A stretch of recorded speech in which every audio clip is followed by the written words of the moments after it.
This time we are going to be looking at some embellishments for grooves. We're going to be referencing a lot of the grooves that we've looked at previously. Remember our patterns such as or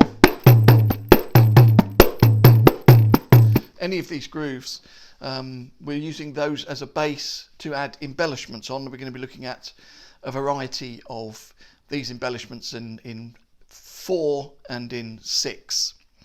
So if you're wondering about the fingerings, I'm not going to talk so much about the fingerings now for all these examples, assuming that you've been going through the previous video lessons. If you haven't, then I would go back and try and get familiar with some of the fingerings for some of these patterns. So for now, I'm going to play the patterns through, and the notation will show what the fingering is, and at certain points I might mention something about the fingering. But I think it's safe to assume that we've got a good understanding of that side of things by now. So let's look at the first example. 3, 4, and.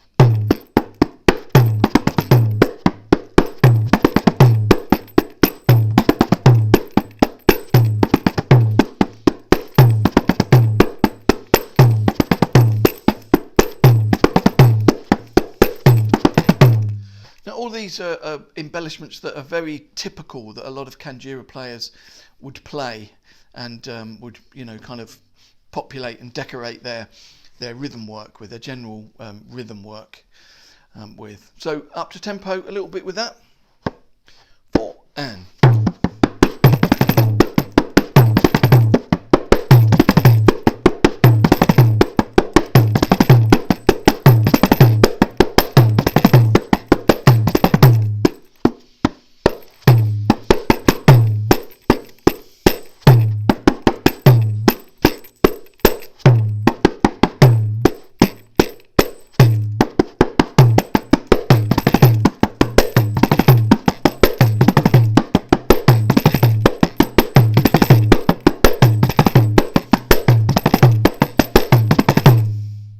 Remember, I was talking in the last episode about the accents. The accents are generally within the context of playing groove and different functional playing.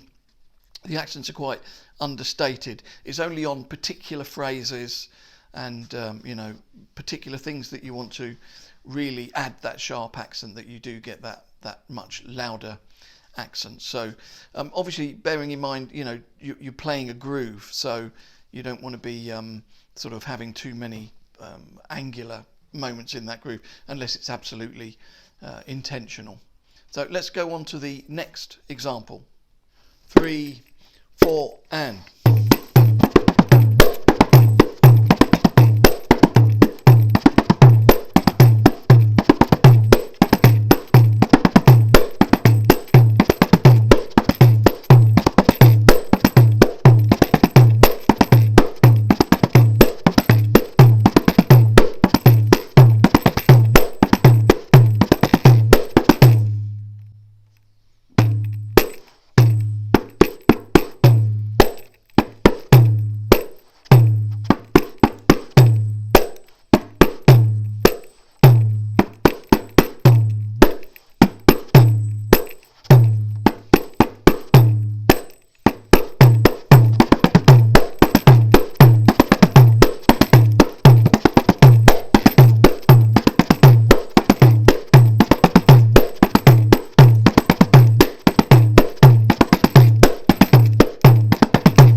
And on to the next example.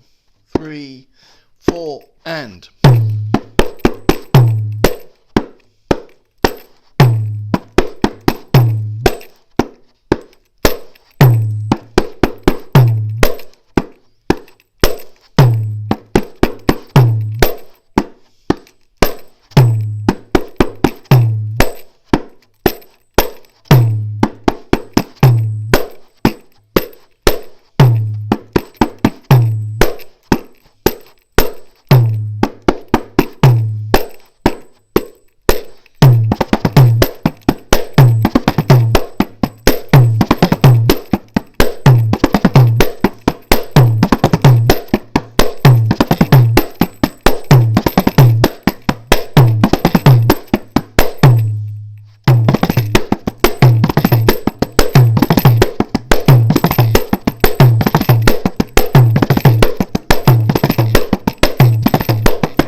example. 3, 4, and.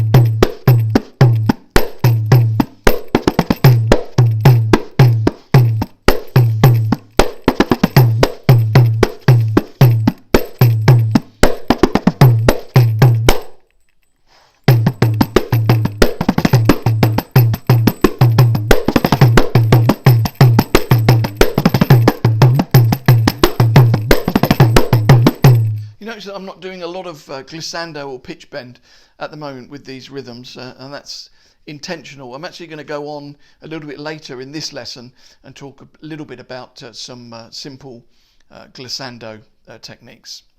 Let's move on to the next example. 3, 4, and.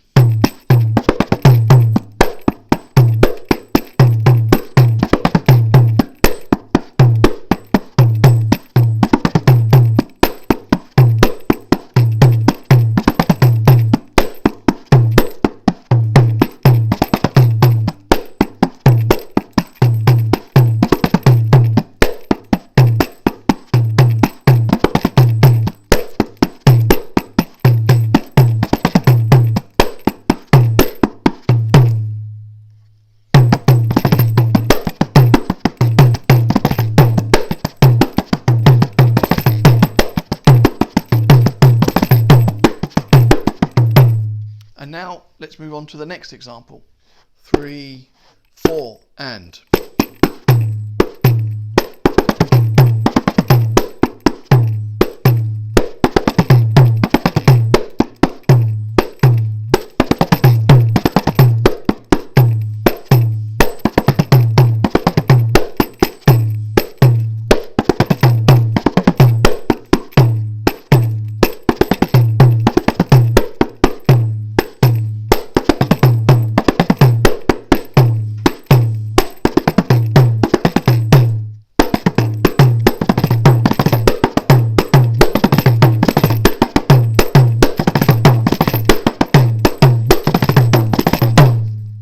Three, 4, and.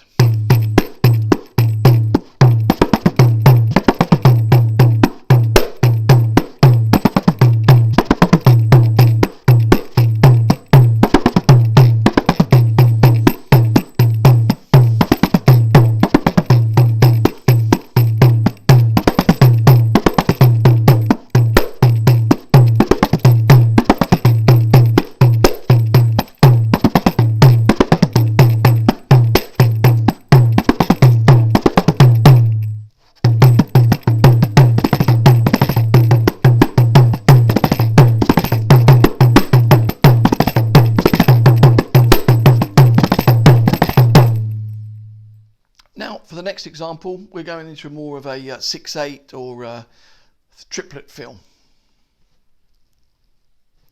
3, 4, and.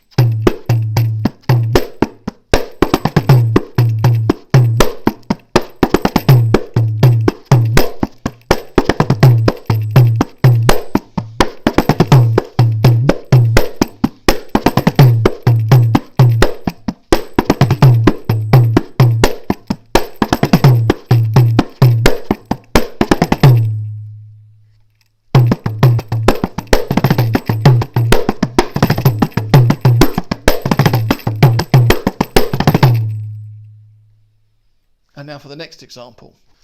3, 4, and.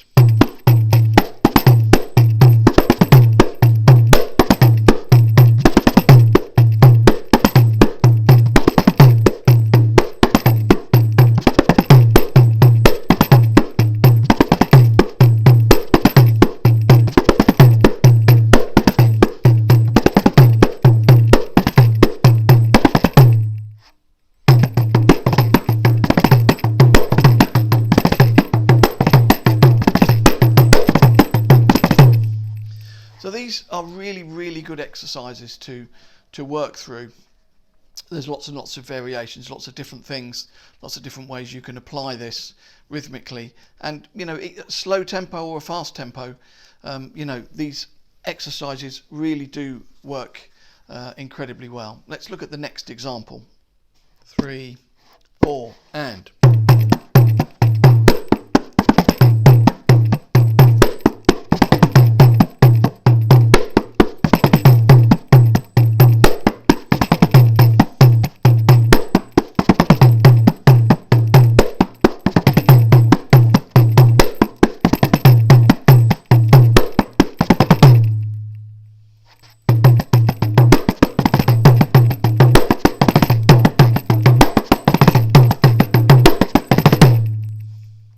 So there's lots of alternative versions to all of these exercises in my book on Hudson Music, available in the Hudson app, and you can click on all of the examples and the music will play for each example. So it's a very good resource, so do check that out. We're going to be moving on to the next example now. 3, 4, and.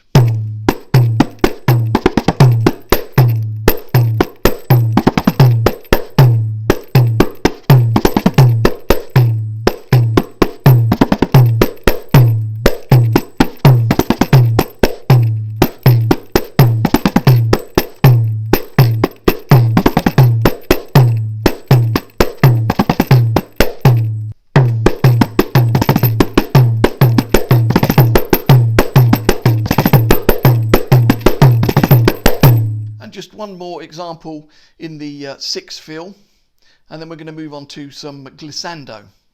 3, 4, and.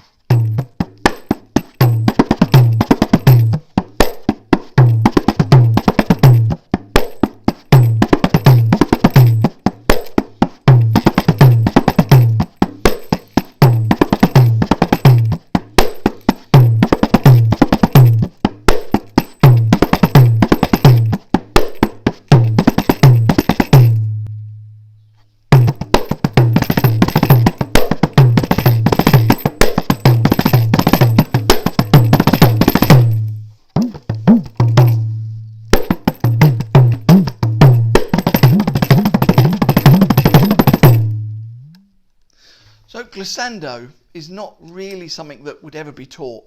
Certainly in my experience of traditional teachers, they tend to leave that to, you know, your learning by observation really is the way to do it. But from my experience with a lot of students who want to rush into doing glissando and the pitch bend technique with the drum, I think it's good to just give some pointers and you know, give some guidelines as to about, you know, how to do it, because you know, a lot of common mistakes are, first of all, squeezing too hard, you know, really squeezing. I'm not going to do it on this drum because, you know, it might damage the head a bit, but you know, squeezing too hard, having the hands too far into the head, and doing, like, making horrible sort of, you know, silly sounds on the drum, basically. As if there is a silly sound on the drum, you know.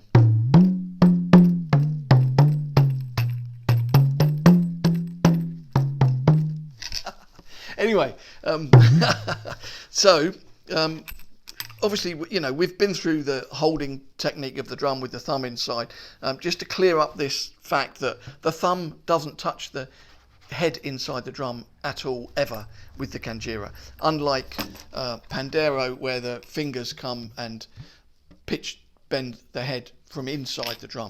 All the pitch bending on the Kanjira is done from outside the drum.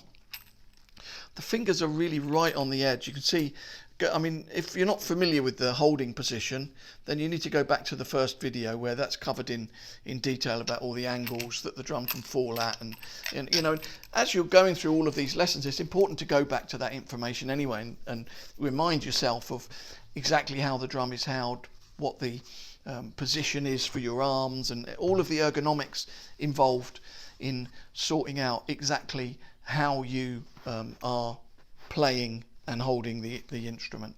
So, you know, the playing position here, so we've got the full open tone with the fingers, you can see, are, you know, they're not really touching the head at all in this position. They're kind of off. And then for the pitch bend, they kind of come round a little bit, almost like the very tips of the finger, because the bearing edge is a 45-degree angle steeped down that way. So it's only the very, very outer rim of the inside bearing edge that is pushing up against the head from inside. So when you bend the head right at the edge, you're bending it over a sharp 45-degree angled bearing edge. So it's actually very easy to get the pitch bend, as long as you're not kind of forcing it. So the first example that I'm going to put up is really simply, you're just playing open quarter notes, and you know, you're going to bend up in the halfway through. 1, 2, 3, 4. 1, 2, 3, 4. Whether it's quarter notes or eighth notes or whatever, it's just you're bending halfway through. And then experiment how slowly you can get that pitch bend to go up.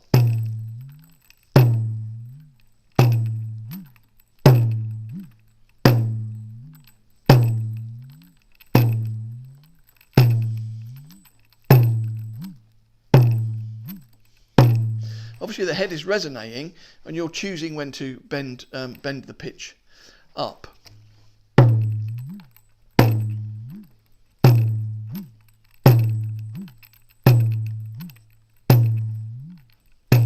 So you don't want to force it, and you don't want to be going too high. It's got to feel like it's almost like the natural vocal voice range in a sense. You know, you want to go a certain degree. You don't want to go, oh, that's suddenly speaking really high. And it's the same with the pitch bend. You know, it's got to feel like it's a natural voice of the drum. So now in the next example, we're going to add an eighth note leading back to the downbeat each time.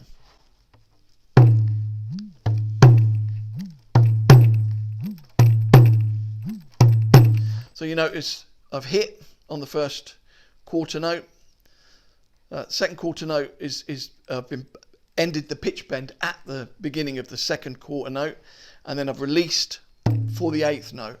So if we were to count 4 eighth notes off, 1, 2, 3, 4, 1, 2, 3, 4, 1, 2, 3, 4, 1, 2, 3, 4, 1, 2, 3, 4, 1, 2, 3, 4, 1. It's easier at a faster tempo, to be honest. 1, 2, 3, 4, 1, 2, 3, 4, or slow bend.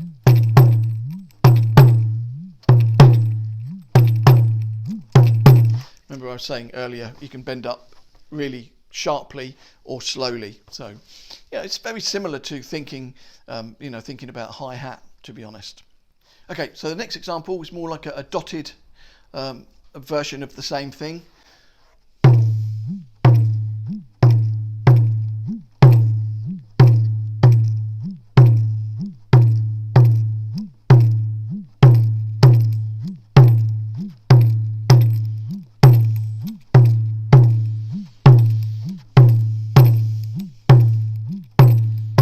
As time goes on, you'll get used to this, the pitch bend. You'll feel more confident with it.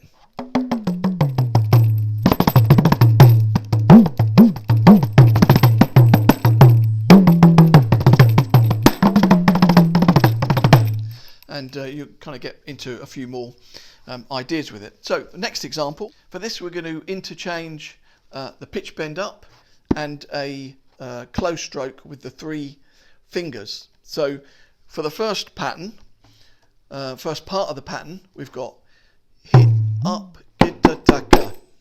And then the second part of the pattern, so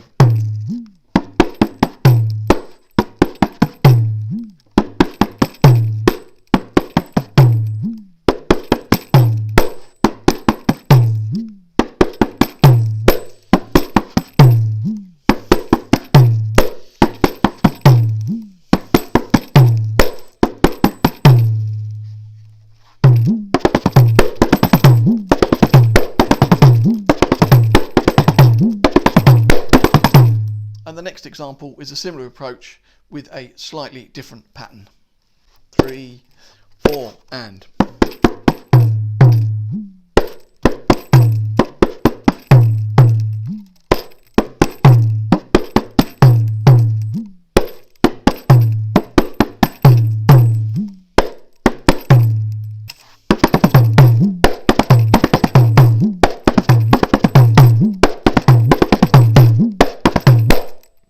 Next example, something similar in 3, 3, 4, and.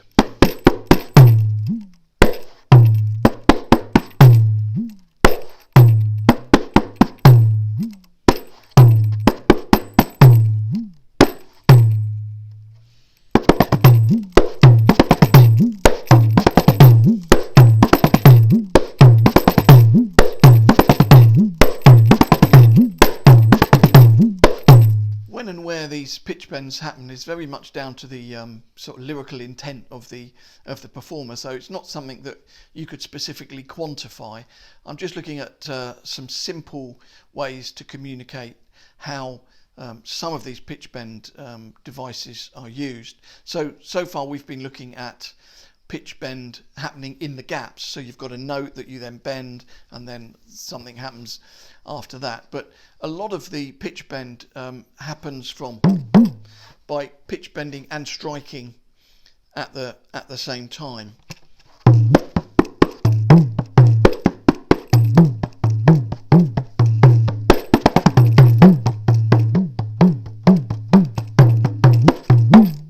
So it's a little bit trickier to master this technique, but it's something that's very, very important in Kanjira playing. And again, as with any of the other pitch bend that we've discussed, it's important that you don't overdo it. It's got to be a subtle addition to the rhythms and to what you're playing on the Kanjira, and not a really tasteless distraction.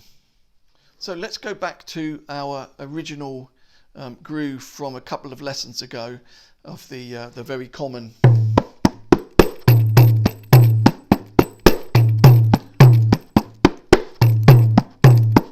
this groove that we've looked at a couple of times now. So we're going to try and add the pitch bend into this groove, and it's kind of clear on the notation where you'll add the pitch bend, but let's just see what it sounds like first.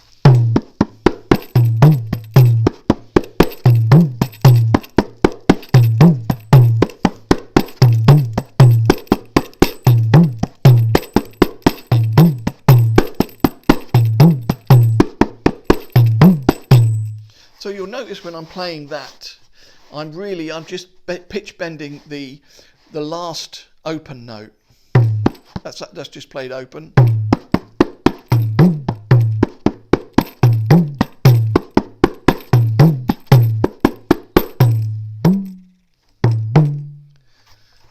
You can see that second note is the one that's bent up, not the first one. It's not.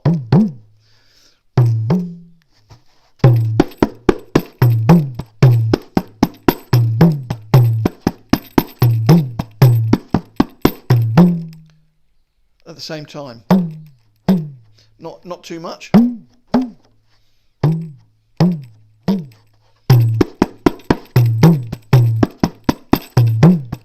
you can see the fingers just coming around a little bit of bending.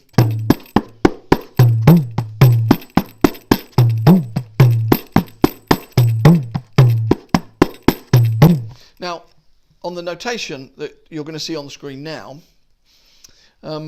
you'll see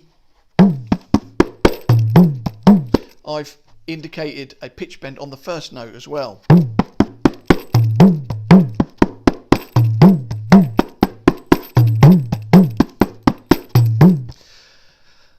That if it's bent that much, that first note, it sounds wrong, but there is a little bit of bend on the first note. I mean, it's easier to demonstrate.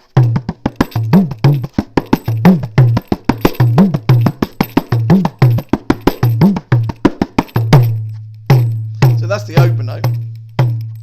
You kind of get a little bit of pitch bend on the first note.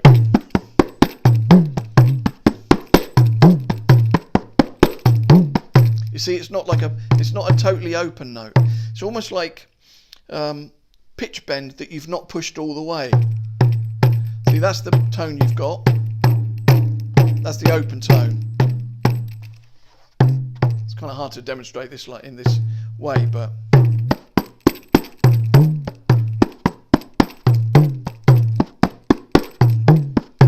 now totally open.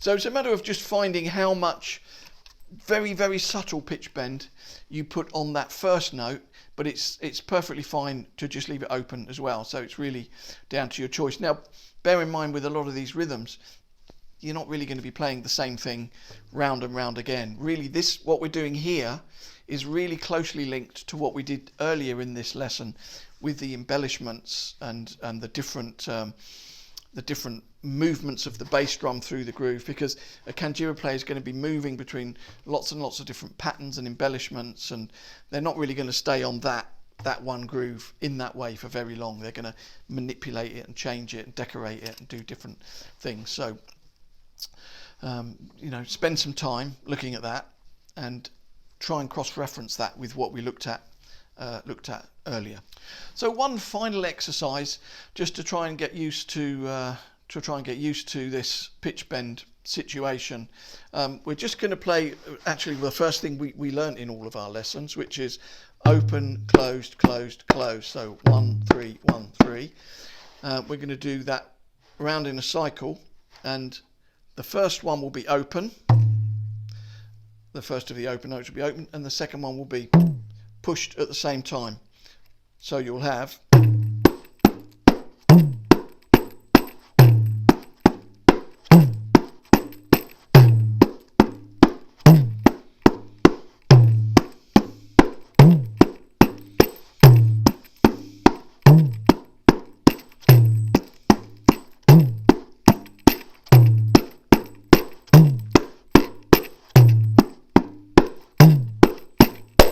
so you can feel that that's a really good way to differentiate between the two extremes of the pitch bend.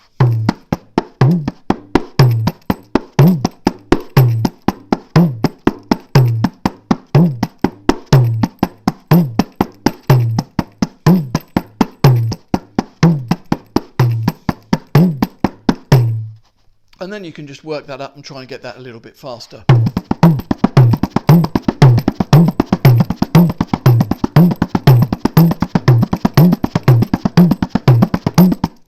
It's a really, really good exercise actually, and then once you've done that,